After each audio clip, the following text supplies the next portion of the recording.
Hey, everybody, welcome to another episode of Rooted Podcast. This week, we're going to talk about Ben's Texas adventure. He had a great time out there. Some critters hit the dirt, so that's always a good time. Also, we're going to talk about a brand spanking new Tennessee law that the legislators have brought forth. So, we're going to kind of scratch the surface on that. And then we may even talk about the big game this Sunday for just a little bit. But first of all, as always, Ben, give us the good word, my friend. Oh boy, do I have a good word for us tonight. Romans 12:2. Don't copy the behavior and customs of the world, but let God transform you into a new person by changing the way you think. Then you will learn to know God's will for you, which is good and pleasing and perfect. Y'all listen, there is nothing we can ever do in our sinful flesh to be perfect. It's never going to happen. We have to have Jesus to even remotely be good. That's the only way that goodness happens is through Jesus Christ. And, that's one of the most important things I could ever share with anybody is knowing Christ as your Lord and Savior. And let God transform you. It's a process. It's a walk. It's not I'm saved. Now I'm totally changed. Bonk, wrong. That ain't how it works. It's a walk. It's just like a baby. When a baby's first born, they don't walk, they don't crawl. They are held and toted around. So when you're a brand new believer, it's the same way.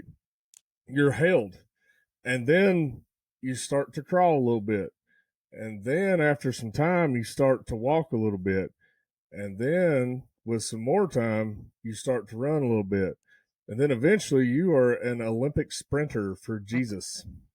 And let me tell you something. There is no greater joy than knowing that you are walking with God through good, bad, whatever you're going through. You already know He's there, and you already know that nothing on this earth can touch you. The devil can't touch you. He can't harm you. He can't do anything to you. And guess what? He can't take your soul. Your soul is in the hands of Jesus. And I'll tell you this right now. There is no better place than I'd rather be than in the hands of Jesus Christ. I can promise you that. I think we all want to be there, right? And that's the whole idea. And there's really is just absolutely nothing better than that right there. But I tell you what is pretty awesome. The state of Texas is fun to visit. Oh yeah, I love Texas. One of my It's favorite places. it is an absolute blast to go to. I couldn't live there. My body type ain't meant for that kind of heat. I'm just right here to tell you. Yeah, no, it's tough. It's hot. But whenever we go to visit, anytime Rooted rolls into town, it's going to be a blast. And I heard that you and a buddy of yours had a sure enough great time down there. Yeah. Yeah, me and old Jeppico Robertson went down there and hunted at the Legends Comanche Moon. It's a pretty cool ranch there that they're building these like homestead type houses on. And for people, they can buy, 10, 20, 30, 40, 80 acres, whatever they want to do and build a house on it. And it's a pretty cool deal what they're doing. And it lets people reconnect with nature and God's creation. But there is some impeccable hunting there. I mean, that place is loaded with old Rio Grande turkey and the whitetail deer. It's got a bunch of ducks too. But our hunt in particular, we were looking for the old whitetail deer and a a doe. A doe. Oh my gosh, a duck. Good night. Hey, Boys, I look, the can't even deer's on your talk. hunt. Yeah, look. Hey, buck and does you're not really wrong, but that's not what you're looking for there. Well, actually, my mind has started to shift to the old long beard, the old strutting Tom. Mm-hmm. And I'm going to pause this story in Texas because I'm going to tell the story again about me and you in Texas on your first Rio experience Yeah, man. because I will never forget that, man. That thing lives on in my brain forever. So originally we were there to hunt axis deer. That was the whole kind of the point of going was to do that. And, you know, I looked at the cameras and looked out the window and the deer were already there. And I thought, well, shoot, well, ain't no sneaking up on them rascals. No, an axis deer is a weary bird. I mean, a bird. Golly bum, boy, I'm just tearing it all up tonight. It's a weary critter, you know. So John decides he's going to go outside and listen for some turkeys. And he was standing there. And next thing I know, I'm still curled up in my little bed, you know, just nuzzled in like a dang rat in a sock. And John comes running through the door hollering, "There's turkeys gobbling! They're gobbling!" I was like, well, let's go kill them. And so I jumped up, you know, and I went out there and listened on the front porch. And sure enough, they were hammering, I mean, hammering down. So, you know, me and John decided to call an audible because he has never killed the old Rio Grande turkey. And I always love shooting turkeys. I ain't ever going to qualm about that. Yeah. But, you know, so he's scurrying in there, getting dressed, and I'm meandering like I always do, just kind of slow and, you know, lackadaisical like. And John comes around that corner. You ready yet? You ready? He was fired up, and I loved it. I loved every second of it. I love seeing that enthusiasm and that excitement. It just makes me happy all the way through. And the problem is, it's not a problem because this ranch is beautiful, absolutely beautiful. But where we were, there's no cover. It was just a bunch of mesquite trees, you know.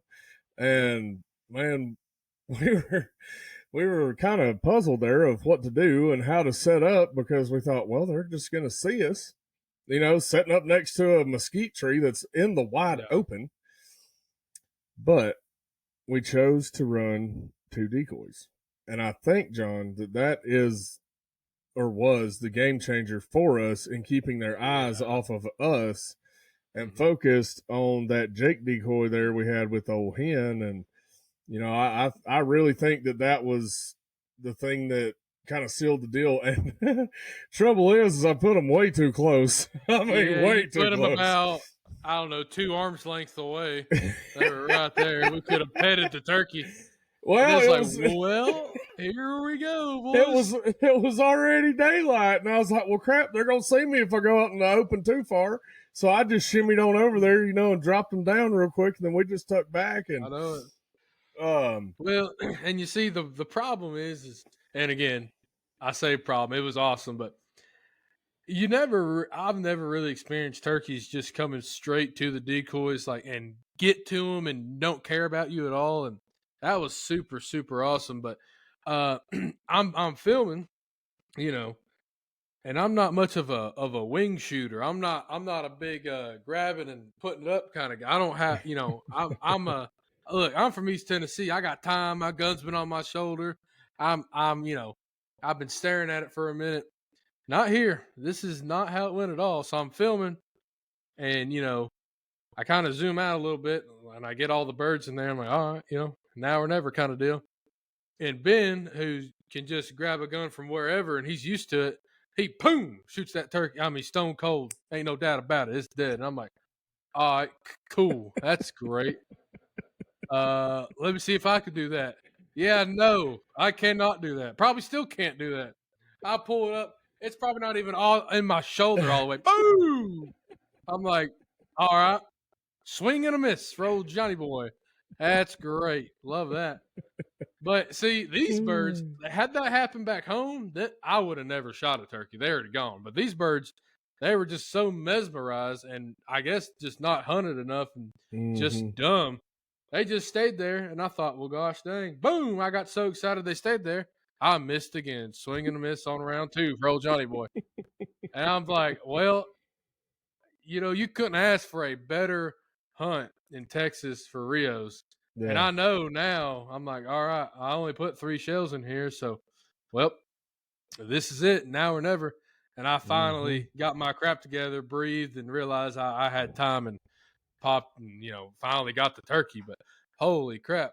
I always tell people that story, and I always tell them, I don't care how bad you think you are. If you're thinking about not putting that third shell in there, just do it. It ain't gonna hurt nothing to have it. Yeah, Just put yeah. it in there. And the thing is, when I heard boom, miss, that third shot, boy, I was beaten down on that old turkey. I was ready. I thought to myself, if he misses round 3, I'm going to whack that thing and just tell him he killed it. You know, because I was about to say, I ain't about to let John leave Texas and not get a Rio. So I was about to stone roll that thing if I had to. But luckily, he got it. He did it. And the crazy thing, yeah, man, the crazy thing about these Rios is they don't have a lot going on mentally. So, you know, this bird's just laying there dead. And oh my God. This other longbeard is coming up and pecking the fire out of him. Me and John are standing up at this point, hooping, hollering, hooraying, high-fiving, the whole works. And this dude is still standing there pecking the snood on this dead bird. And I walk up to him and I go, go, go, go, go, go. And he hollers back at me. I said, oh, boy, you dumb. Oh, you're dumb. You do that again, and you're going to go in the pot, too, to be eating for dinner. Because, I mean, just saying, if you're going to be that dumb, you got to be tough. And he wasn't very tough nor dumb. So he ended up, I guess he heeded my warning, and he ended up moseying on. But, man, I was like, good grief, man. I mean, I've never seen anything like it before in my life. Unbelievable, man. But anyway, long story short, John got his first Rio, his second species of all time. Our first double. Yep, and my very first double on film. So a lot of firsts happened, and you know, always got to give a shout out to the Kennedys for letting us be there and hunt that property. And but back to Legends Comanche Moon. So the first afternoon, you know, well, let me rephrase that. The first morning we go out for this duck hunt, and the afternoon before there was quite a few birds in there, but man, it just kind of warmed up a little bit, and you know how ducks do, man. It gets warm, they're finicky. They move on, man. It's a migrating bird. They move constantly. So we killed one old ringneck, the old blackjack, and then we went back and ate some lunch and hung around for a little while and went deer hunting. And I was sitting there with a camera trying to figure it out, and you know, was waiting on a nice buck to come out. And you know, I wasn't hunting for no like major trophy. I was hunting for a management deer, which fine with me. You know, I don't care. I just like shooting deer. But I look over and there's a bobcat, and buddy Jep got plumb excited. He got pumped. So I just handed him my gun. And I said, kill it. And, you know, he draws down on it, gets ready, and I thought I'd hit record. I guess I hit it twice, and it turned off, and I did not get the kill shot, John. Rookie mistake. Tough. Right there. That's tough. Right there, boys. I messed up. And that's the only thing I can figure is I double tapped the record button. And, yeah, that's my problem. I boogered that one up, and anyway, we got the B-roll and all that stuff, and then we got in the side-by-side and moved to a different blind pretty good ways away, and there was already deer out in the field, but, man, that didn't matter. That's the thing I love about Texas is, man, you hunt the right place, and that it hadn't been pressured real hard, dude, those deer will literally just be there. Like, they'll be in and out, back and forth, you know, just hanging out, and they don't care. You know, it's not like, you know, hunting some places in Alabama where I grew up. Like, if they even hear a side-by-side crank up at the lodge, they are out of the county for a week. Yeah. It's just cool, man. You know, and it's more than just taking a deer or an animal. It's watching them. Dude, I love nothing more than sitting in a shooting house and just watching the deer. It's you learn so a lot, fun. too, that way. Oh, man, you learn their mannerisms, their behaviors, a bunch of different things, how they interact socially. And there's a bunch of things that you can learn really fast about deer by just watching them in the natural environment. And, you know, heck, man, I've learned a ton over the years because of that. So we're sitting there. Those does came right back out, and we just didn't ever see a buck. And let's see, went on back, and dude, this restaurant was amazing. They had this burger for dinner called the Greasy Cheesy. That sounds right up your alley. Oh, buddy, I ate the Dave's double. That Oh, thing was massive. I had to cut it with a knife, heck yeah. and it was not good the next day. Ooh. I'll just leave it at that. Waiters and Dave's doubles don't go well together.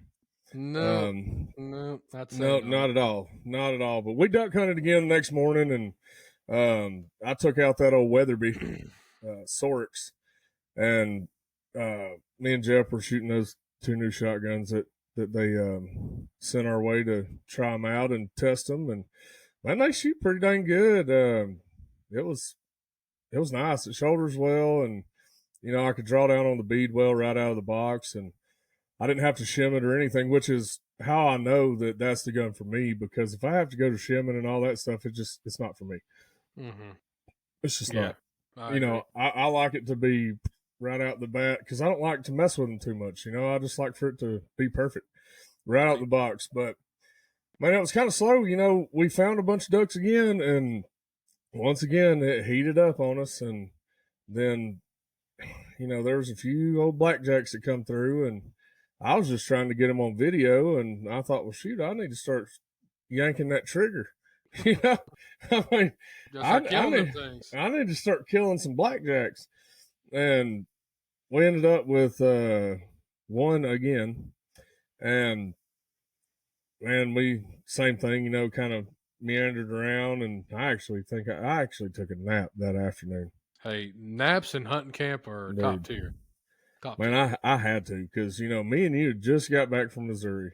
Yeah. I was home for a night, drove straight to Louisiana, picked up Jep, and the next morning drove straight to Texas. So I was tired, dude. I ain't gonna lie to you. I was tired, and you know how it is, man. You get to camp and you start talking, and you just end up staying up till midnight and don't even realize it's midnight until the next morning. Happens every time. Yeah. And man, the first day we didn't even see a buck at all. Not a single buck. Okay. And this next afternoon was the last afternoon to make something happen on the deer side of things. And we were sitting there and watching a bunch of, birds, crows flying everywhere and hollering at everything. And then some does came out, and we started, I was filming them, watching them do their thing. And, man, they ended up getting kind of squirrely and got on out of there. And I looked over, and there's a bachelor group of bucks in the timber. And I was like, oh, all righty then. Now, these deer were too young. Lance was there and was, telling us, what he wants to kill and not to kill, which is great, because I'd much rather be on what he wants to do on that, because, that's his deal. So I have mad respect for the guys that are taking care and owning those places and running them and all that stuff. So, man, we're sitting there, and there's bucks and bucks and bucks and bucks. There's more bucks. There's deer everywhere. And then this one steps out in the very, very back of this one lane. And he comes in, eats a little bit, and then backs up. Like literally puts it in reverse and backs up.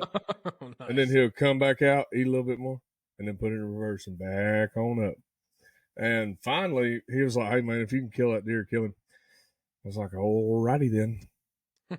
So I got that old 6.5 PRC, hung that thing out the window, and, buddy, we let her eat.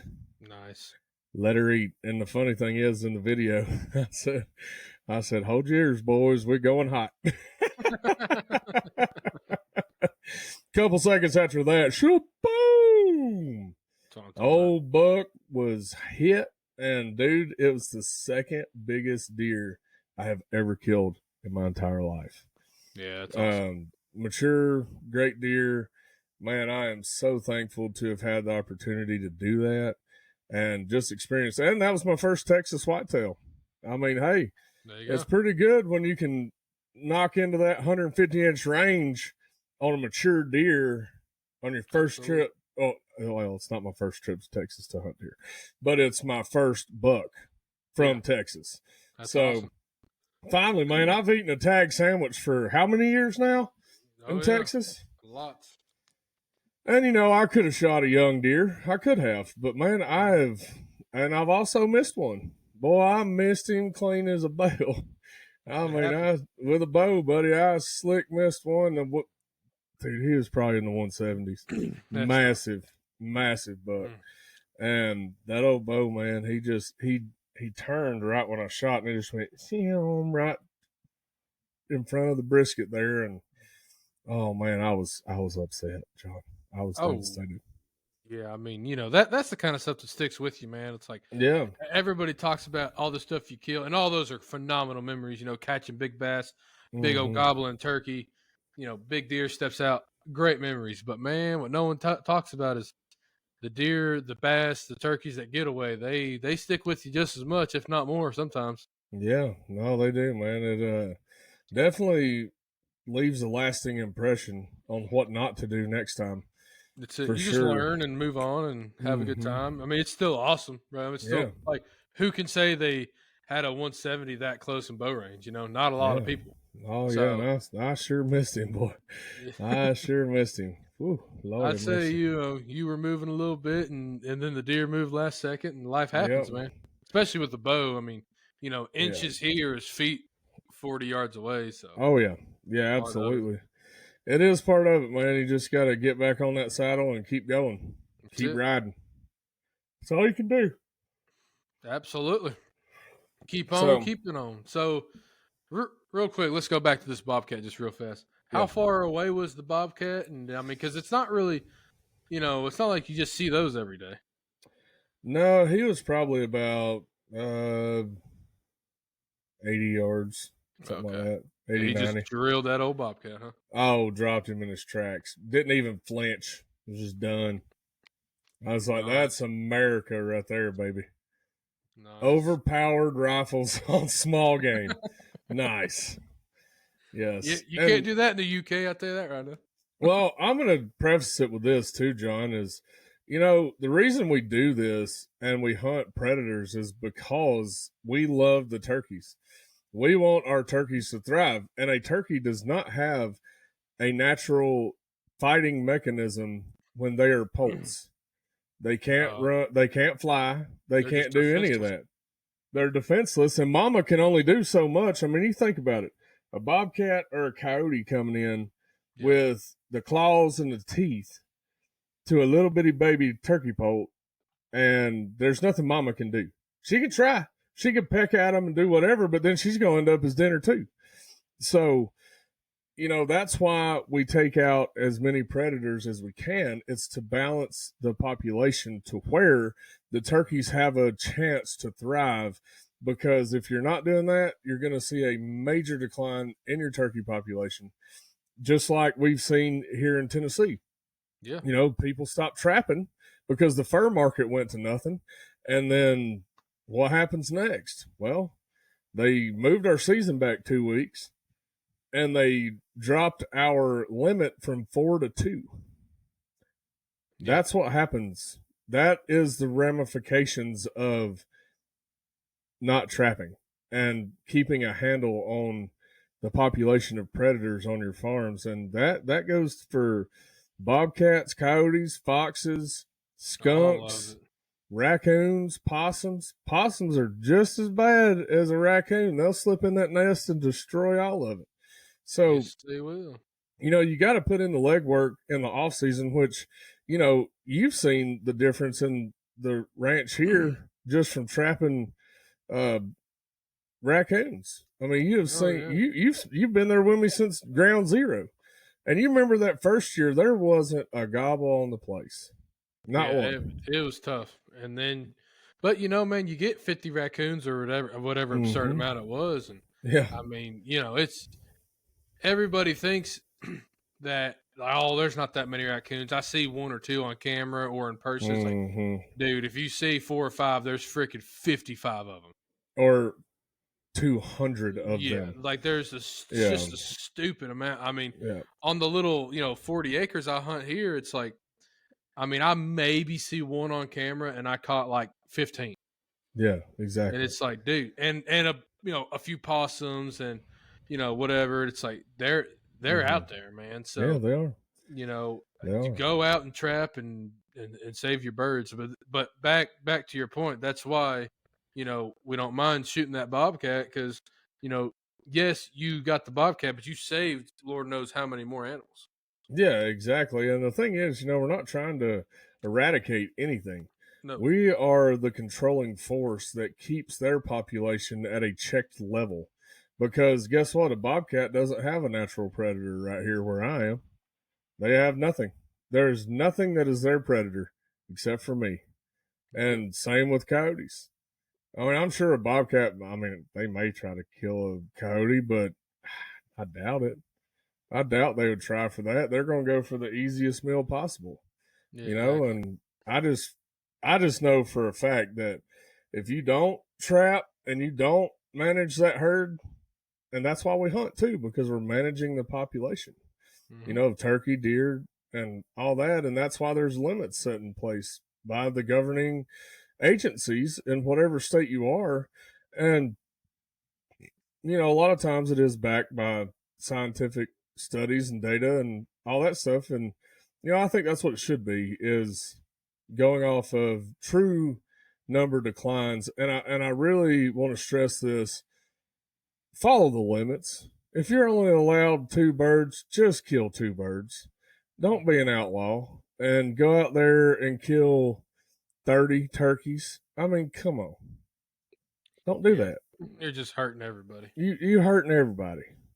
Because we all look, man. I want to keep this around for my kids, your kids.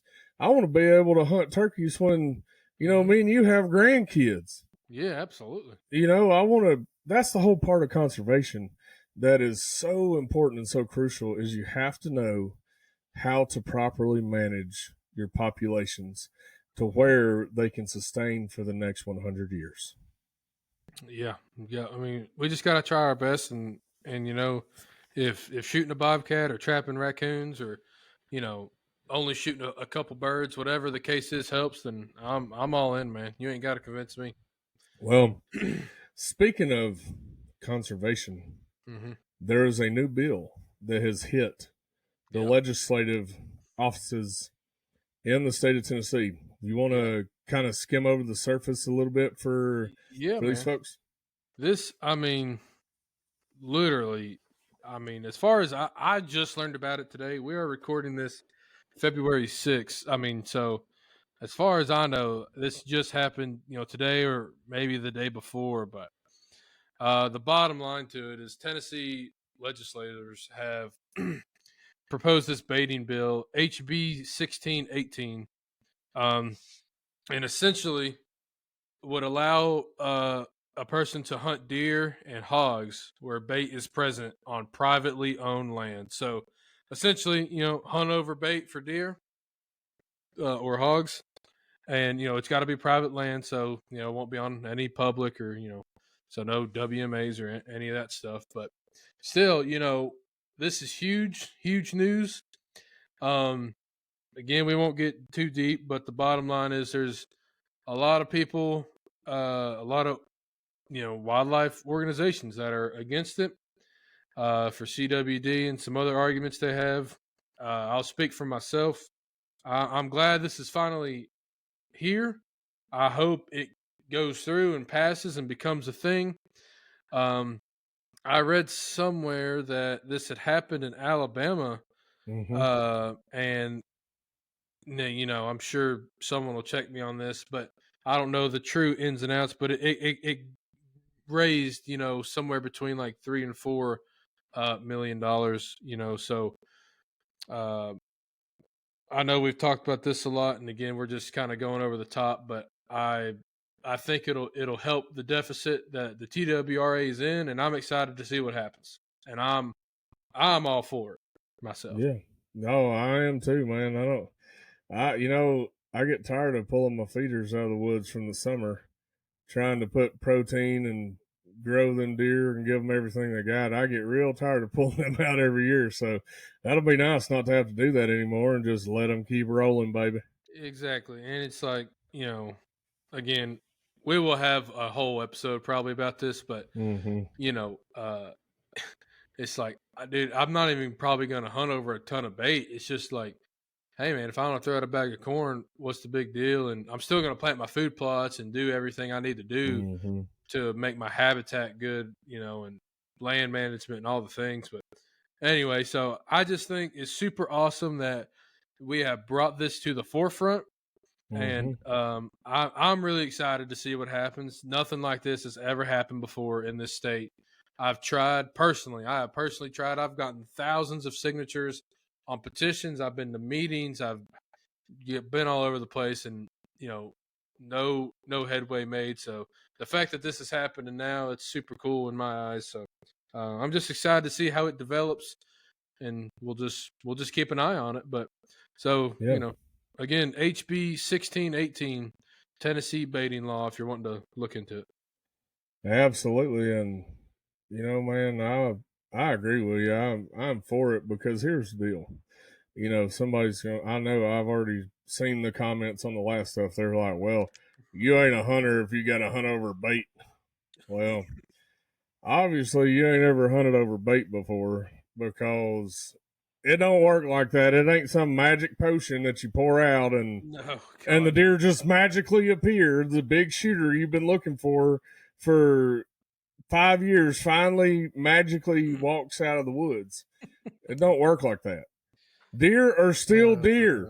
You still have to hunt them. You still need to go and find where they're going, their rubs, their scrapes. You still have to do all the footwork to be very successful in the deer hunting world. I mean, yeah, you're going to see deer. They're going to come to that corn, sure. But they're also going to come to a food plot, as you saw this year with the food plot that we planted at the ranch. We planted 5 food plots this year, and every one of them generated a nice buck this season. Yeah. Every single one of them did. Yeah. And that was by planting. Everybody that sat in those food plots this hunting season saw deer. So explain to me how that is any different than pouring a sack of corn out on the ground or having a spin feeder. I mean, it's not. It's food. Food is food is food. Because here's another thing that you got to think about.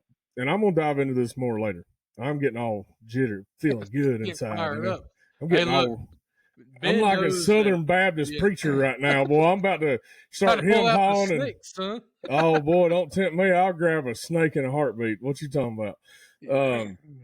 But, man, what I'm getting at is, those food plots end up running out in February, March. And, some of those older bucks that had a really stressful rut die because of it.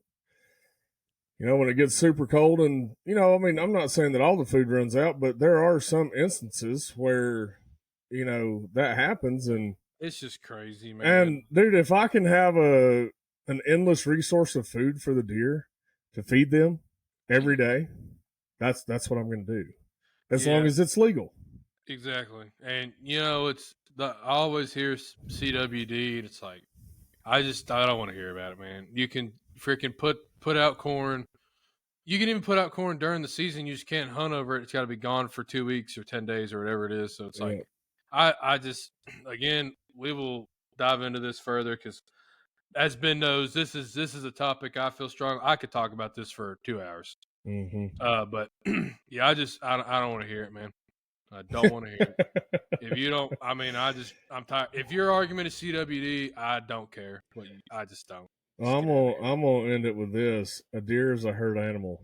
CWD is going to transfer whether they're in a food plot, whether they're drinking out of the same watering hole, whether they're going on the same licking branches, bedding areas. The list goes on and on and on. So, you going to outlaw water? Yeah, God dang, dude. You can't hunt close to a pond. How's that going to work? Yeah, No, it don't make no sense. no. The argument just doesn't line up. So, Nope. but let's switch gears just 2 seconds. Meow. Exactly. Wow.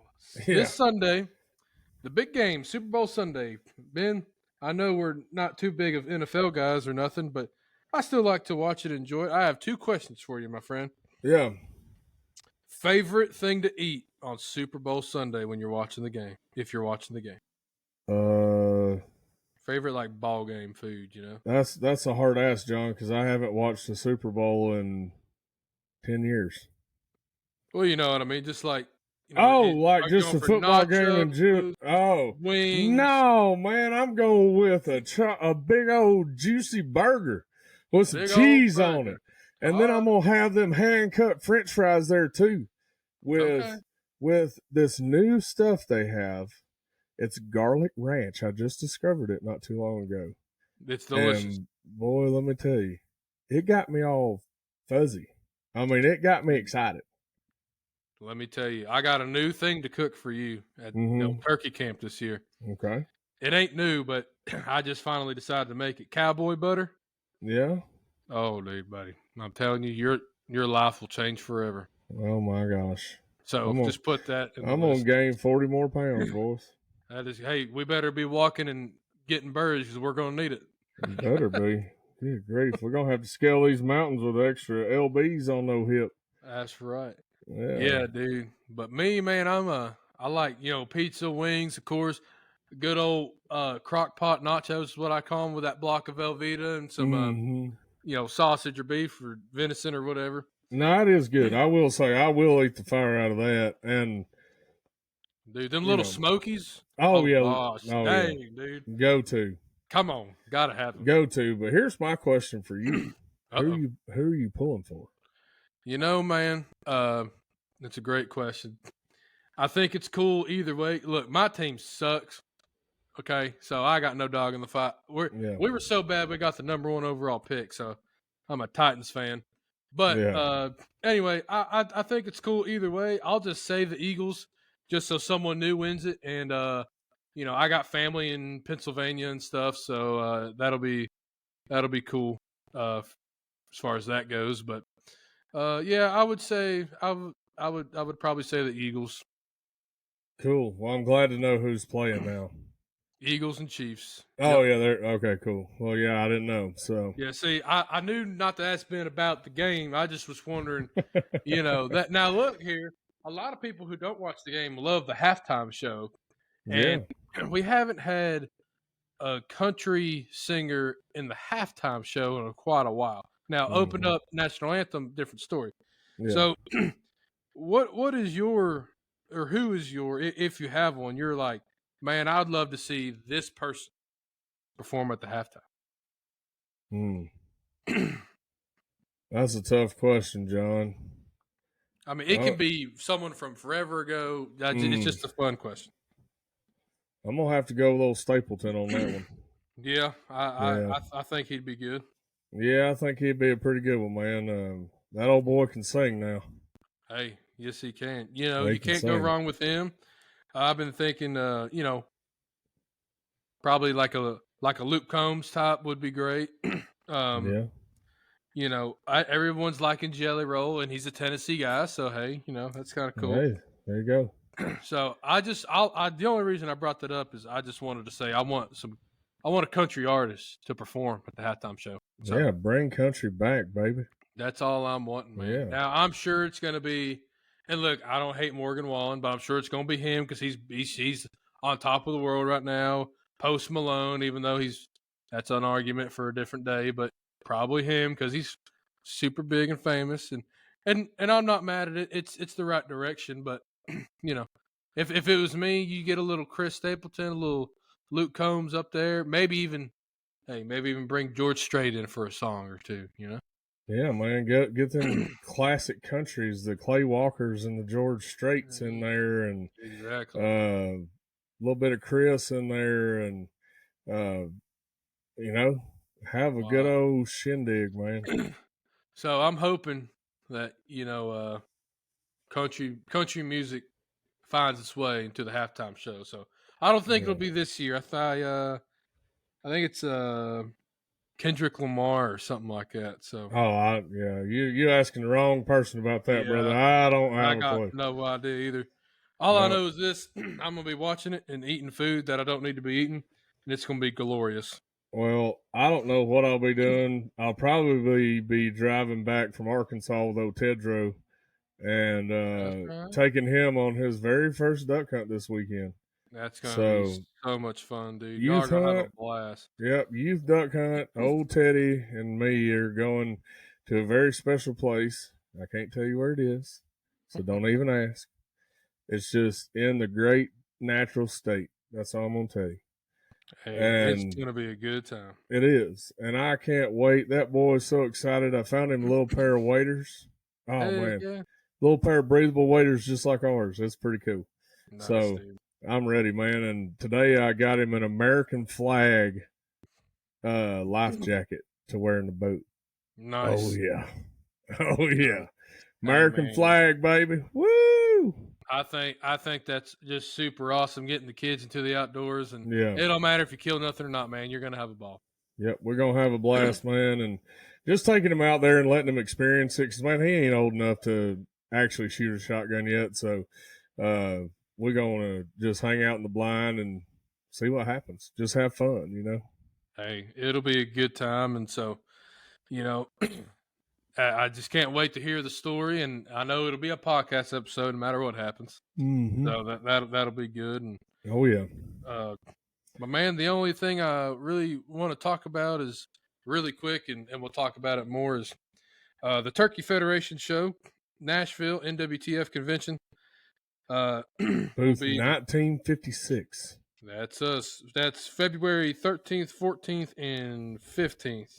So Thursday, Friday, Saturday, we will be there. Opryland Convention Center and Hotel. So come on in there, booth 1956, Rooted Podcast. Come and talk. Hunting, fishing, Jesus, whatever y'all want to talk about, we will be there. And also, I can officially say this now. It's officially official. Is Saturday. So that Saturday of the show, the 15th at 9 a.m., we will be joined by Mr. Ronnie Cuz Strickland. He will be in the booth 9 a.m. Saturday. So again, booth 1956, and I'm excited to come and see y'all and hang out with Cuz. And there's no telling what else is going to go on there, but we will be there for it. So Oh come yeah, on. we're gonna be there. But while we're talking about the NWTF, I got one thing to drop. Oh, hey, do it. We have a cool story coming. I'm not gonna tell you what it is yet, but I am working with the state of Tennessee, and all I'm gonna say is nets are flying next week. There you go. Nets are flying. By So golly. we'll leave it at that. But it's gonna be pretty cool. Can't It's wait. gonna be cool. So Also, yeah, please go ahead. yeah, I'll tell you all about that and what we're doing and later in another episode, but just keep your ears open for that one because it's going to be pretty neat. That sounds like a interesting tidbit there. And also at the show, Lord willing, we're gonna have hats to sell this time. So, come on out, hang out, get you a hat. By golly, Mm-hmm. Get you a hat. It'll be a fun time. And like I said, if y'all are coming on Saturday, you can hang out with Cuz Strickland in the booth at 9 a.m. till whenever he decides to leave. I don't know. We're gonna have fun. That's though. right. I know that. Oh yeah, we're gonna have a ball. Well, John, you got anything else to share with these fine folks? Man, I think I've spouted all I can spout. Just booth 1956 NWTF show. Come check us out. With that, the redneck is out. See y'all.